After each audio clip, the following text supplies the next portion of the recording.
Pemirsa, seorang aparatur sipil negara di Kabupaten Konawe, Sulawesi Tenggara, terobos barisan pengamanan Presiden Joko Widodo saat sesi wawancara bersama awak media usai melakukan kunjungan di rumah sakit daerah Kabupaten Konawe. Pas Pampres yang melihat peristiwa tersebut langsung mengamankan ASN tersebut ke sebuah ruangan. Kembali saya Inilah video yang viral di media sosial. Detik-detik pas Pampres mengamankan seorang ASN yang menggeruduk Presiden Joko Widodo saat sedang melakukan sesi wawancara bersama awak media di depan Rumah Sakit Umum Daerah Kabupaten Konawe, Sulawesi Tenggara.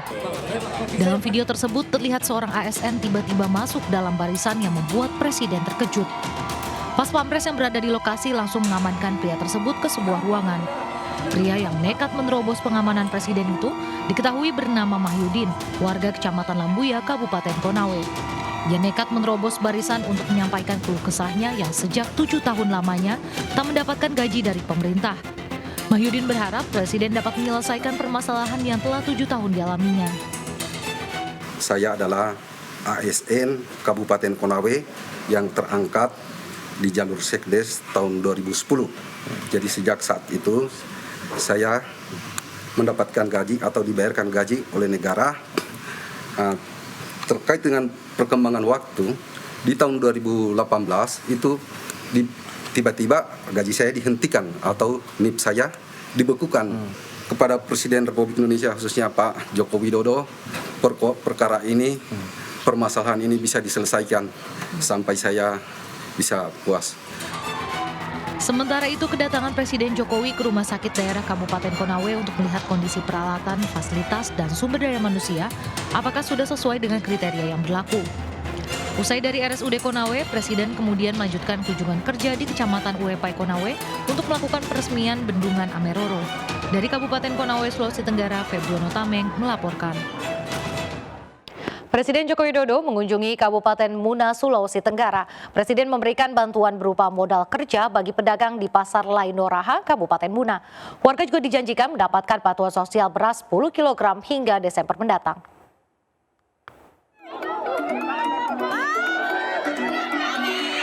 Masyarakat menyambut antusias kedatangan Presiden Joko Widodo di Pasar Lainoraha, Kabupaten Muna, Sulawesi Tenggara.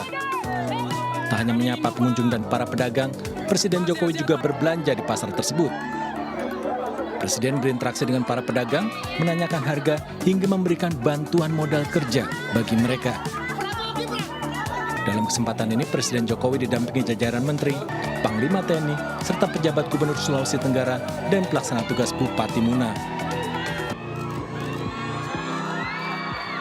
Di hari yang sama, Presiden Jokowi juga mengunjungi kompleks pergudangan Bulog Laende di Kabupaten Muna. Presiden memastikan ketersediaan dan stabilitas pasokan pangan nasional. Dalam kesempatan ini, Presiden juga menyinggung penyaluran bantuan cadangan pangan kepada keluarga penerima manfaat. Presiden Jokowi memastikan distribusi beras 10 kg per keluarga akan terus berlanjut hingga Juni. beras yang 10 kilo sudah diterima. Bulan yang lalu sudah diterima. Bulan depan mau nerima lagi. Yang bulan depan tidak mau terima lagi, tunjuk jari. Semua ingin ya.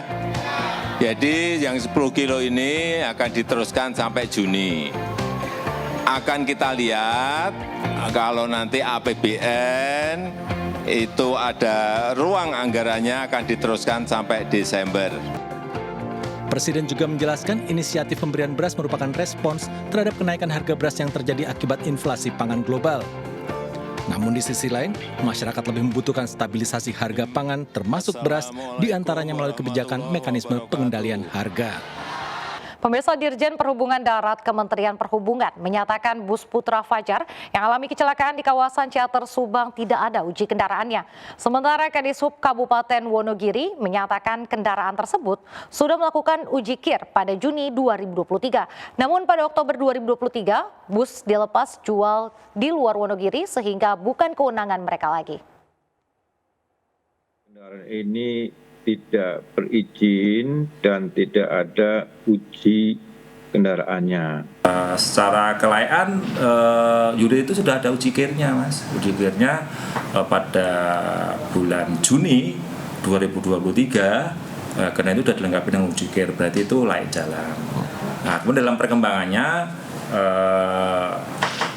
pada informasi yang berkembang itu memang ada tanggal bulan Oktober 2023 memang kendaraan itu kan sudah dilepas di luar Wonogiri. Nah, kemudian setelah dilepas itu kami juga tidak mengetahui, artinya karena pihak penjual pun juga tidak pernah memberitahu atau laporan kepada kita, kan begitu. Yang kedua tentang uji kendaraan. Uji kendaraan itu adalah ada di tingkat 2 kabupaten maupun kota yang melakukan uji. Dan database tentang kendaraan-kendaraan yang wajib uji itu ada di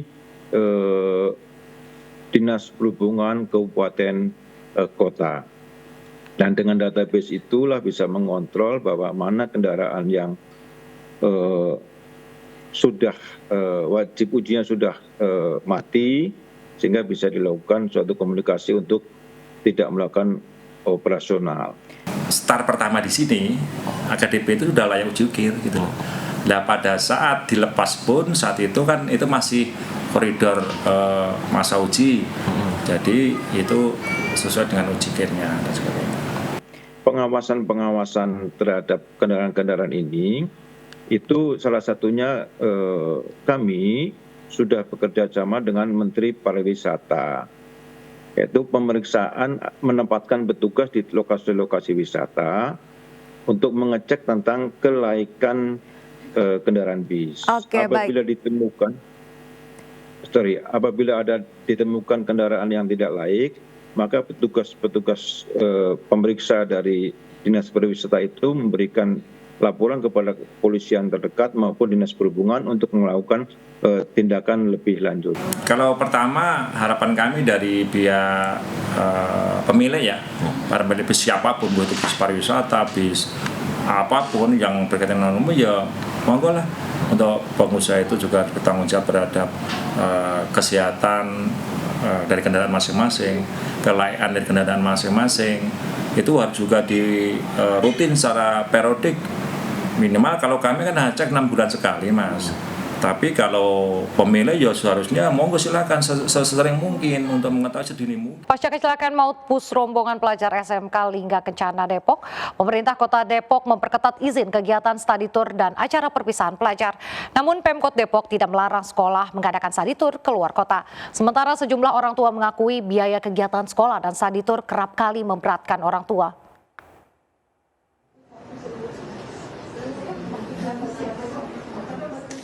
Kecelakaan maut bis Transputra Fajar yang membawa rombongan study tour pelajar SMK Lingga Kencana Depok membuat pemerintah Kota Depok memperketat izin kegiatan study tour dan perpisahan pelajar.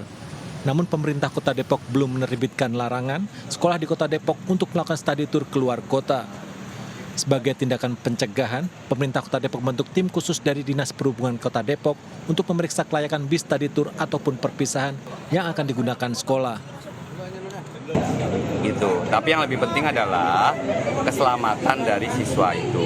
Gimana buat selamat supaya bahwa pemilik bus itu pertama punya izin, kedua kelayakan dari bus yang akan beroperasional. Gimana layak? Uji layak, kirnya harus hidup.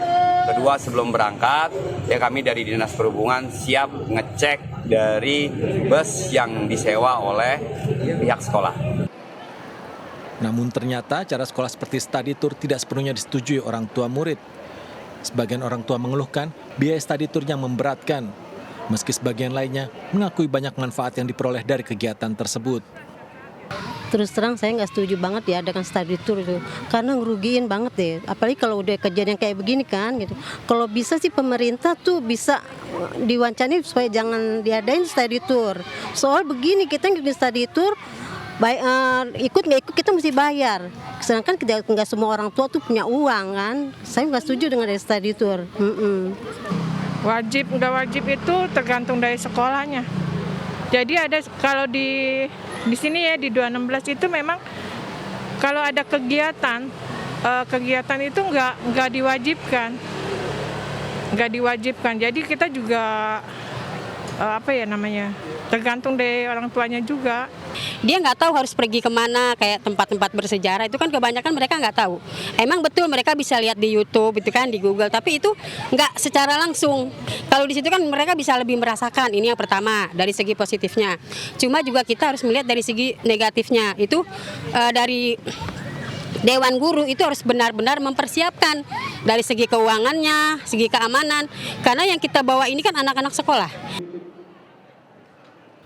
Kegiatan sekolah terutama studi tur keluar kota menjadi sorotan pasca kecelakaan bis pariwisata Putra Fajar yang menewaskan 11 orang di Ciater Subang, Jawa Barat.